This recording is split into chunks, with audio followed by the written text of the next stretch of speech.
Bonjour Alpha. Oui, vous êtes à Conakry depuis quelques jours et c'est la première fois, je pense, que vous côtoyez de si près la blogosphère guinéenne dans son ensemble.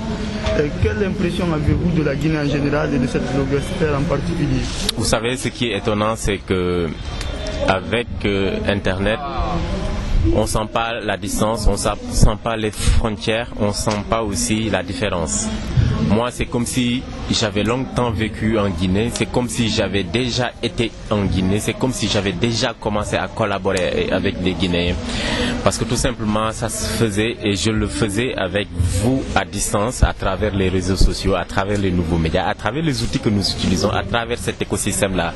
Ce qui veut dire tout simplement qu'on est dans un monde interconnecté, on est dans une Afrique connectée, on est dans un continent. Et il nous faut arriver à un moment où on fera la différence entre les États, on fera la différence entre les nationalités, on fera la différence entre les frontières et on se focalisera sur cette nationalité africaine-là, sur cette unité africaine-là que nous, jeunes Afrique, nous réclamons et nous aspirons. C'est effectivement ce qui fait que j'ai pas l'impression d'être dans un pays que j'ai jamais visité, j'ai pas l'impression d'être avec des inconnus, j'ai pas l'impression d'être un peu dépaysé. Je suis avec des frères, je suis avec des camarades, je suis avec des amis avec qui j'ai longtemps collaboré et mené des actions sur Internet et aujourd'hui ça prouve que voilà, il a fallu tout simplement prendre l'avion et arriver sur place. Mais sinon, ça pouvait se faire sans ce déplacement. Mais ce déplacement était un peu nécessaire. Ce déplacement était un peu nécessaire. On vous connaît aussi comme un grand web activiste sénégalais qui a fondé notamment la plateforme Sounou 2012. Aujourd'hui, vous êtes engagé avec les blogueurs guinéens, avec la plateforme Guinée Vote. Qu'est-ce qui motive cet engagement-là? Alors, c'est une continuité. Quand on a lancé Sounou 2012 en 2011 pour les élections de 2012 chez nous, on ne savait pas que ça allait réussir, on ne savait pas que ça allait porter des fruits, mais parce qu'on y croyait et qu'on savait qu'on pouvait compter sur ces outils-là pour faire un peu de l'e-participation, pour un e-engagement et une e-implication des jeunes. Je mets tout le temps devant parce que c'est digital et que nous travaillons dans ces aspects-là. C'était une façon de montrer un peu qu'on était des citoyens et qu'on avait notre mot à dire et qu'on pouvait être des citoyens modèles. Mais comme ça a réussi et que ça a attiré l'attention de pas mal de jeunes africains et même des Européens et d'autres nationalités hors du continent, on a décidé de faire de ce projet un projet open source qu'on ouvre gratuitement pour toutes les nationalités ou tous les pays qui voudraient aujourd'hui se l'approprier pour faire tout ce qu'on appelle en fait une e-participation afin de créer ce mouvement-là qu'on appelle une démocratie participative. Donc il a fallu ensuite collaborer avec d'autres communautés de blogueurs, puisque chez nous, peut-être qu'on était un peu en avance avec les Ivoiriens, parce qu'on avait déjà une communauté de blogueurs, un réseau qui existe avec une certaine cohésion à l'intérieur. On s'est dit qu'il nous faut accompagner les mouvements naissants dans certains pays où la blogosphère était en train de prendre un peu, un peu de poids. Et ce qui a fait que voilà, je m'en suis ouvert à Fodé qui a été très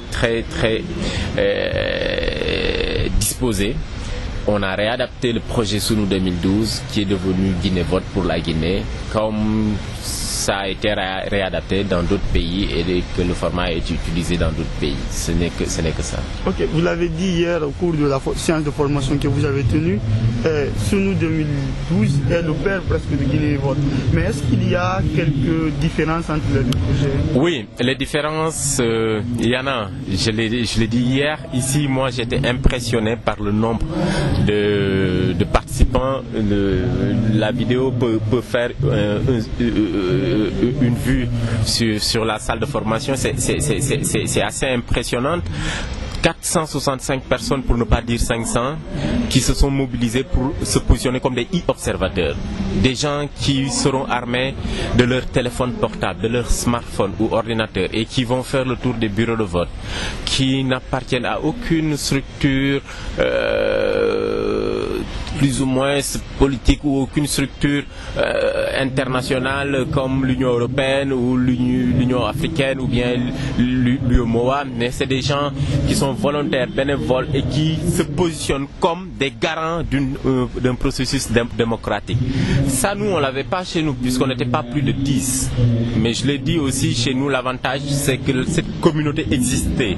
Et comme on a propulsé, on a un peu invité les gens à faire comme nous, on s'est retrouvé avec plus de milliers de participants qui ont compris qu'ils devaient aussi, eux aussi, se rendre dans les bureaux de vote pour remonter des résultats. Ça a créé un effet contagieux et ça nous a permis d'avoir ce résultat-là. Mais vous avez déjà le nombre. C'est un travail de préparation, c'est à souligner et c'est ça a été très bien réussi. L'autre différence, c'est le contexte. Les pays ont leur texte, les lois ne sont pas forcément les mêmes, les contextes juridiques, politiques, de sécurité ne sont pas forcément les mêmes. Mais je l'ai dit aussi, ce travail doit être fait, mais ne doit pas être mis en avant au point d'oublier qu'on doit aussi se sécuriser et il ne faudrait pas que ces personnes-là pensent qu'elles doivent forcément donner une information coûte que coûte. Et si la situation ne s'y prête pas, si les conditions ne s'y prêtent pas, vaut mieux ne pas le faire parce que la sécurité compte avant tout. Et donc il y a ces différences-là et puis après on attend de voir le résultat puisqu'on n'est pas encore le 11, on n'est pas encore le jour du vote. On va voir ce que cela va donner. De toute façon, le monde entier est à l'écoute, le monde entier vous regarde, le monde entier vous suit. Ok, merci beaucoup. Alors on va être un peu plus personnel. Alors on sait que Sounou 2012 a connu une réussite certaine. Alors quels sont vos projets?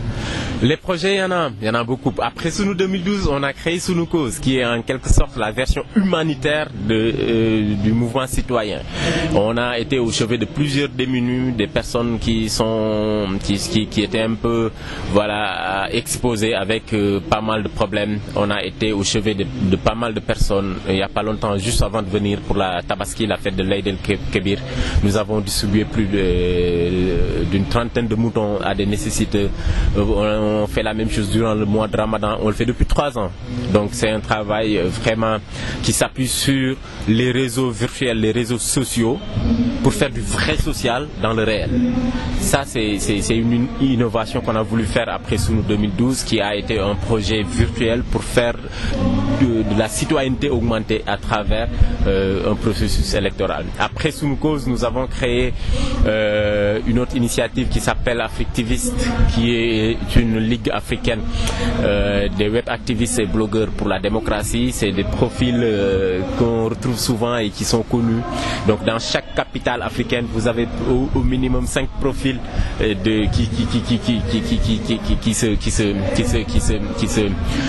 qui se distinguent et qu'on peut classer dans une ligue. Et c'est cette ligue-là qui aujourd'hui a permis de communiquer sur le virus Ebola quand il y a eu l'épidémie. Nous avons lancé Give Us a Serum pour qu'on envoie le sérum au niveau de certains pays.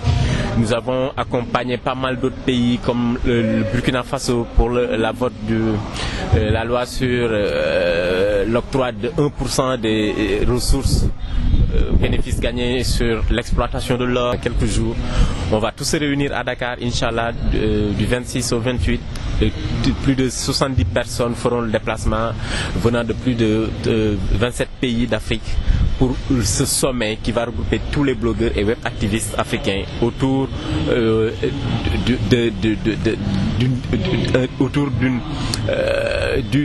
d'un idéal qui est l'engagement civique des jeunes à travers les nouveaux médias. Et c'est ces mouvements-là que vous voyez, Filimbi au Congo, Lucha au Congo, le Willy ou Ballet Citoyen au Burkina Faso, Y en a marre chez nous à Dakar.